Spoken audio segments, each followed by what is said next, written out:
ஒரு தம்பி கேட்கிறார், அவர் என்ன அண்ணன் சொல்றதுனால இப்ப தம்பின்னு சொல்றேன். ஒரு தம்பி சொல்கிறார், பெரியாரையும் அம்பேத்கரையும் ஒரே நேர்கோட்டில் வைக்க முடியுமா? ஆமன கடப்பாரை கொண்டு திராவிட கோட்டையை இடிப்பேன்.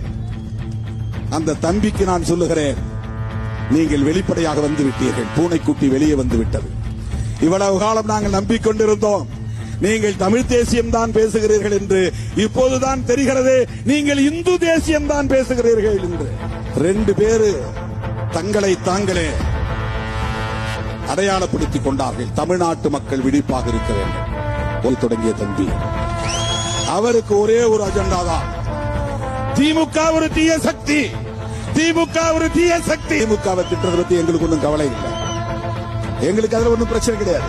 நீங்க யார் என்பது தெரிந்து விட்டது.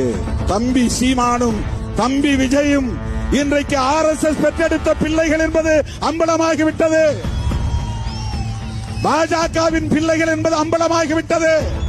பிரபாகரன் பெயரை சொல்லி தமிழ்நாட்டு மக்களை ஏமாற்றி விடலாம் என்று கணக்கு போட வேண்டாம். சொல்ல கடமைப்பட்டிருக்கிறோம். திகாரர்கள் பேசாமல் இருக்கலாம், திமுக காரர்கள் வாய்மூடி மௌனித்து இருக்கலாம். திருமாவளவனால் அப்படி இருக்க முடியாது. அது திமுகவுக்கு சொந்தமானது அல்ல. பாட்டன் அயோத்திதாச பண்டிதர் முன்மொழிந்த அரசியல், ஆரியத்திற்கு எதிரான அரசியல், பார்ப்பனியத்திற்கு எதிரான அரசியல், புரட்சியாளர் அம்பேத்கர் உயர்த்தி பிடித்த அரசியல்.